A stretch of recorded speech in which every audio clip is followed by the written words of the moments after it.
Okay, we're moving into the fascial movement module. Before we start discussing our understanding of how this tissue that's in everything in the human body impacts human function, we want to first take a look at this video that we're sharing with you, calling Strolling Under the Skin. You can find this on YouTube, under the UK Ortho YouTube account. It's research that was mind-blowing, done by Dr. Jean-Claude Guimberteau a long time ago. But the game-changing nature of this video is that it shows us not a dead cadaver view of human function and fascia, but what it actually looks like in a walking, breathing, living human being. So take a couple of minutes and watch this video. Then we're going to talk about what you saw. With rings that reinforce the solidity like an articulated bamboo stem, transparent sails, dewdrops. Travel along these pearly structures and you notice the same fractal arrangement everywhere. Large fibrils endlessly punctuated by other smaller ones. The tissue continuum is total, the marriage homogeneous, and the arrangement completely fractal. A world of fibrillar chaos.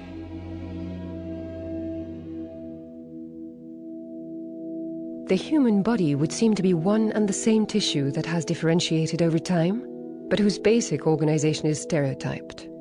Yet this organizational framework supporting life must have its inherent rules of behavior.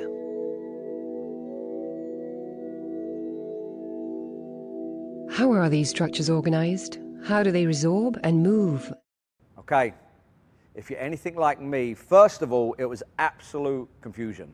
The idea that what we saw in this live human being was on that video was quite shocking to me. A few things jumped out. One, did you see how much space there was? In fact, it was mostly just space. Two, did you see how much fluid there was? Not only fluid, but it was drip, drip, drip. There was a constant drip of fluids everywhere. And then maybe the thing that really stands out to me again and again is the idea that it's a web. There's no linear lines. So this is your tissues right now. And so for me, I had to change my filter from thinking that this was like solid matter and accept the reality that it's really just a bunch of water, space, floating in connective tissue. So when we look at the fascial web, it really interpenetrates, surrounds every organ, tissue, bone, nerve fiber in the human being. It's everywhere. And even more impressively, it supports, it separates, it connects, it divides, and it wraps around everything. It's almost a paradox that the same thing that can connect us and support us at the same time divides us and separates us. In short, there's nowhere it isn't. It's in everything. So we shouldn't think of fascia as an independent tissue. We should think of it as an interdependent tissue that impacts and influences everything we do. So what is it? Well, there's a lot of layers to it, but maybe the predominant thing is that it's a body-wide web of fibrous collagen. So immediately you're thinking, wow, that thing probably doesn't have a lot of elasticity to it. It's probably quite rigid. And in some respects, that's true. But what research and science has shown us now is there's a lot more to the story.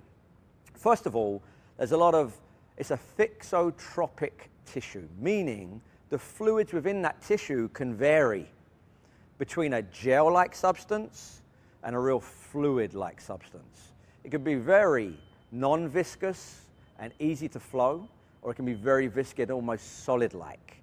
And this in part is due to the ground substance. Within that fascia, we have the ECM, the extracellular matrix, and it is 90% water, 90%. Within that, we have our GAGs, our glycosaminoglycans. It's a very fancy word, but what we need to know about these cells are they're critically important for signaling regeneration, remodeling, and repair of our tissues. They are also critical in drawing water into the matrix. So when we talk about hydration and maintaining a healthy hydrated tissue, these GAGs are crucial. So what are some of the things that work against that? One, dehydration. We are living in a world where we are chronically dehydrated, especially when we're sitting down and inactive. Number two, injury, whether it's chronic or acute. Anytime we have an acute or chronic injury in the body, or even just a harmed tissue, we tend to find ourselves losing that fluid balance. And then finally, the one that fundamentally changes how I think of as a coach, as a movement practitioner, is repetitious pattern overload. That's right. Anytime we continue to do the same movement patterns in the same directions over and over again, it actually affects the homeostasis of this tissue. So what this means is we often feel tightness, we feel these knots, but in reality, these are adhesions where the body has secreted ground substance like a glue. And the tissues of our body that should be sliding and gliding are now bound together. They're stuck. And really that gluey-like substance is the difference between tissues that move and don't. And when those collagenous fibers get stuck together, it's really hard, near impossible, to establish or redevelop effective and efficient motion. So again, often what we perceive as stuck and tight are tissues that are adhered together. And a huge part of that is the difference between bound and unbound water. So you could be sitting down right now, like we all do, and you could be drinking 4, 5, 8 glasses of water today. And you feel, well, then I'm hydrated. And you get up, you pee, your pee is clear, so you're convinced you're hydrated. In reality, your body might just be holding that water like a reservoir, a tank. And then it pees it out, it sweats it out, or it continues to hold it. The only way the tissues of your body actually absorb water, what we call bound water, is through motion. And there's 2 primary ways we can get that motion into the tissue. 1, we can move. Number 2, we can introduce movement into the tissues, which is why hands-on, manual therapy, vibration, soft tissue work are so critical at hydrating tissues. Let's take it a step further. If you just take 1 square inch of your fascia, research now shows that it has up to a 2,000 psi, meaning 2,000 pressure per square inch before it truly deforms. I think a fire hose is around 400. So it shows you the nature of how strong this tissue is. So anytime we're doing tissue work or mobility work or loaded mobility work with the goal of maybe changing the length of this fascial tissue, the chances that we can force it are unlikely. However, what this fascia does love is a gradual, sustained pressure, and we're going to talk more about that. In particular, the influence of the piezoelectrical system. You remember that in one of the first modules. That's part of the software. And what it actually means, the word piezoelectricity means pressure current. What kind of pressure does this tissue like? Slow, gradual, sustained. If we're looking to lengthen it. However, if we're looking to create a different change in that fascia, we're going to need a different kind of pressure. When we add pressure, it stimulates fibroblasts.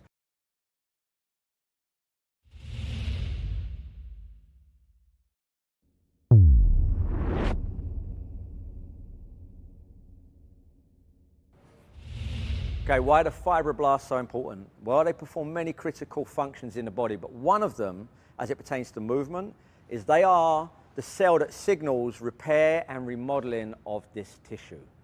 So when we move to lay down new tissue, when we're coming back from injury or rehabilitation, whether it's our soft tissue or our hard tissue, we need to start the process of remodeling, and we know that tissues model along the line of stress. There's that word again.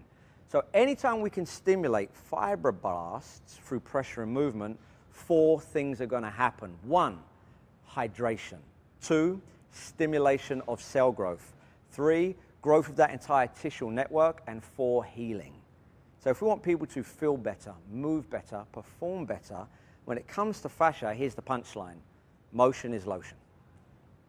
Okay, secondary to that is this concept of stretching versus lengthening.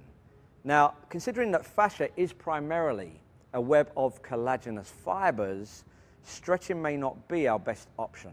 Let's replace that word with lengthening. If you're looking at the screen right now, you'll see like this rope with a knot in the middle. Now, technically we don't have knots, but we do have these bound, adhesive, collagenous areas. I wake up and I feel tight, I feel stuck, so I stretch. If you was to stretch that knot, the knot would actually get tighter. And this is very often the experience of people that we coach all the time. They feel tight, they excessively stretch, next day they feel tight again. So if we're applying the medicine and we're not getting the result we want, it's probably the wrong medicine. If we want to, however, unravel and unbind that connective tissue, what it responds to is gradual, sustained pressure. If we apply sudden, extreme pressure, actually, it's going to resist. And what we know is what resists persists. A good example is when we take our clients and we lay them down on a ball, a trigger point device, a foam roller, on a really painful, sensitive area. There are times to do that, but very often what can happen is that pressure is too sudden, it's too extreme, and we get a resistance, not only just from the client, but their tissues. And what resists persists. In other words, I'm trying to break down that adhesion, I'm trying to restore slide and glide, but instead what I get is more withdrawal of the body and I get more stuck. So we would say lengthen, don't stretch. Now we've got our 4 properties of fascia. This topic is huge, but we're going to hit it with some big rocks so that we can understand how our training might affect these 4 different layers. Number 1, we have viscosity of the tissue. And as we already said, it can go between a gel-like state, fluid, and a real more solid state. It's kind of like Jell-O in that way. I can dilute it and make it runnier, or I can kind of make it more dehydrated and more solid. Now, this is happening all throughout the body, but let's just look at joints.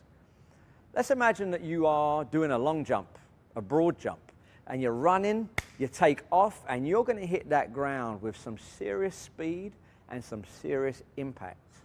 At that moment of impact, it is so sudden, so rapid, your brain doesn't have time to adjust. What actually happens at the level of the fascia in those joints is that fluid-like state suddenly becomes a solid-like state. There's an incredible video on YouTube by Thomas Myers called How Fascia Works. And he takes a bowl of water and then he adds in cornstarch. And it becomes like this thick, goopy mess. And he'll take his fingers and slowly push it through the goop. And as a result, they can go through it. It's thick, but it's fluid. Then he'll take his hand out and he'll pound it and it becomes solid. Then he'll pick it up and you'll see it run through his fingers. Then he'll squeeze it hard and it becomes a solid ball. The minute he lets go of that ball, it becomes fluid again. This is exactly what's happening with the viscosity of your fascial fluids. They are designed to go between fluid and solid states based on speed and impact.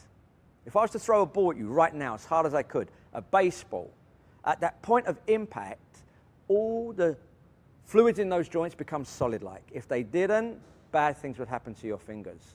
Then I immediately go into a throw, they go from solid to fluid. That's how genius this tissue is. This is not a conscious thing, it's subconscious. It happens in milliseconds. That's viscosity.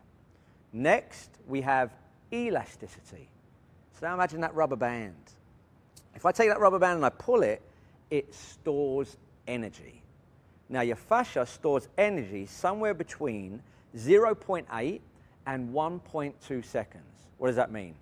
If you're holding a stretch for longer than about a second, you're going to lose the benefit of stored elastic energy. That's right. Which is another reason that long static stretching before performance and training is a bad idea. If you want to tap in to the elastic nature of this tissue, it's going to be about 0.8 to 1.2 seconds. You've got to load it, boom, let it go and explode it. Now this type of elasticity can be trained. Traditionally we were told you can't train elasticity in connective tissues, ligaments, tendons, joint capsules, etc., but you actually can. What kind of training does this like?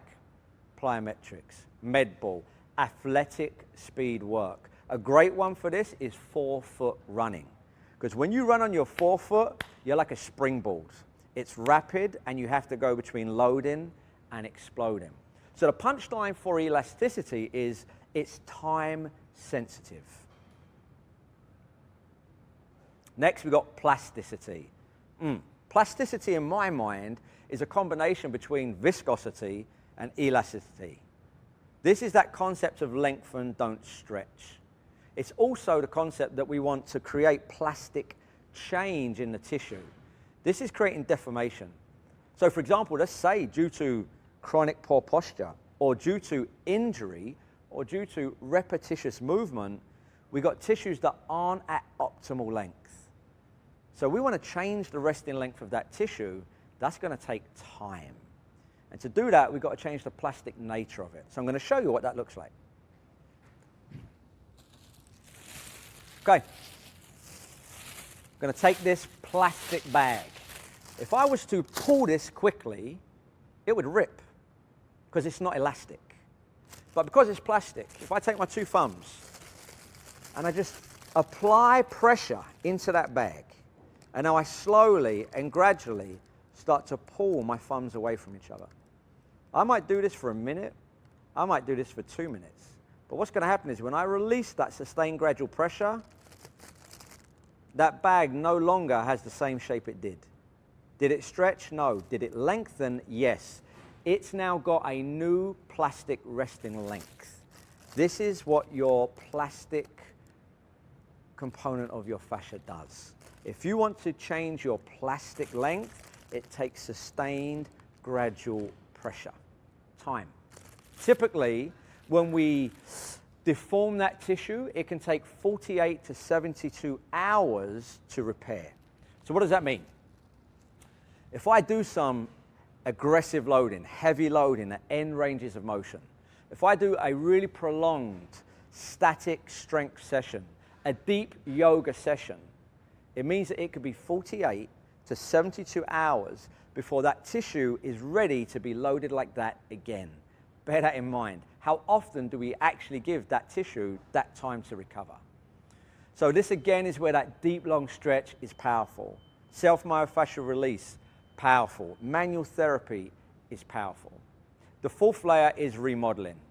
This is typically in response to trauma or damage, whether it's acute or chronic. Think of tears, sprains, strains, and breaks. This takes the longest time. Now, fascia rebuilds and remodels over a long period of time, and it's highly linked to hydrogen bonds. So let's imagine you've got a break. Now, when you've got a break, they're going to actually put you in a cast. And they're going to wait for that bone to knit. But what actually happens when that bone knits, it's actually knitting one hydrogen bond at a time. The paradox is, hydrogen is potentially the weakest chemical bond in nature, and bones are potentially the strongest. So our strongest tissue is using the weakest bond to do its job. What that does is it actually allows collagen to create the knitting. So if I move that bone too soon, I break the bonds, we've got to start all over again. Here's the flip side. Once that knitting has occurred, whether it's in a bone, a tendon, a ligament, once I know knitting has occurred, if I don't introduce motion, 3D variability motion at the right time, I'm actually going to stop laying down the new tissue, because soft tissue models along the line of stress. This is why injuries can take so long to come back from. So again, this is all about, do I have the remodeling I need in my bones, in my joints, in my muscles, in my fascia, to be able to get into the positions and get out with the patterns that I need to succeed in life and sport. Okay, so remember we have those 4 layers. Here's the punchline for each. If you want to train and condition your viscosity, it's going to have to be explosive, have impact, and less than 1 second. If you want to train and recondition your elasticity, it's going to have to be fast and somewhere between 0.8 and 1.2 seconds. If you want to train and change your plasticity, this is going to be slow and gradual, but it's going to take time, minutes or longer. And then the final layer, remodeling. This is days, weeks, or months. Ultimately, the body's going to have time to do its job, and our job is to feed it nutrient-rich motion along the way. Now, before we go, how's this going to come in? And we'll give you a couple of visuals on how we create slide and glide in the body. How's?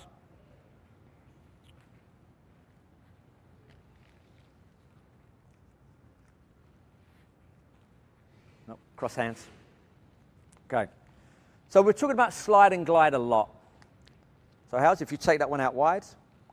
Let's imagine this could be any two muscles in the body, but we'll say it's hamstrings and adductors while we're running. Blue one's going to be hamstrings, and me and Haley are sliding and gliding. But at the same time, our adductors are working too. So now we're going to slide and glide two different ways. This is what's going on in the body all day long. Tissues are working synchronistically at the same time, going in different planes of motion. Let's say, though, I've been sitting down a lot today, I'm dehydrated today, and or I've done a lot of the same movements today. Bottom one goes down. They get stuck together. They are now adhesed. Now when we try to move that hamstring, you can see it and you can hear it. That is not an efficient slide and glide. Now let's say, wow, I'm feeling tension because of that. So what we're actually going to do is going to stretch this orange one here, this yellow one here, House. We're going to keep stretching it, going to keep stretching it, going to keep stretching it. The more I stretch it, the more it binds. Slide and glide becomes less effective. Our goal is to actually unbind them so they can slide and glide. Maybe a better way of seeing it is this. Let's drop the blue one, House. I'm going to put this on our belly button. I'm going to bind up the ends. So we've got this binding. We've got tissues that are bound together, collagenous fibers. Let's say this is our hamstring, and we feel tense today. This is the range of motion that we've got. That's it. And we want more. We want longer hamstrings. So what we're going to do, Hal, is if I stay here, let's say that I'm the origin, Haley is the insertion, she's going to go that way. She keeps going, she's stretching that hamstring. Hold it there. Did it lengthen? Yes. But this is the elastic component. So what that's going to want to do now is immediately, poof, come back home. If you stretch a band, it's going to want to fire. Number two, let's stretch again, Hales. Actually, I've got less range going that way and more tension. So often when people are stretching instead of lengthening, they actually get more tension and less length. Now let's go back to where we were. And instead of stretching that tissue, what if we just unbound those collagenous fibers where they're stuck?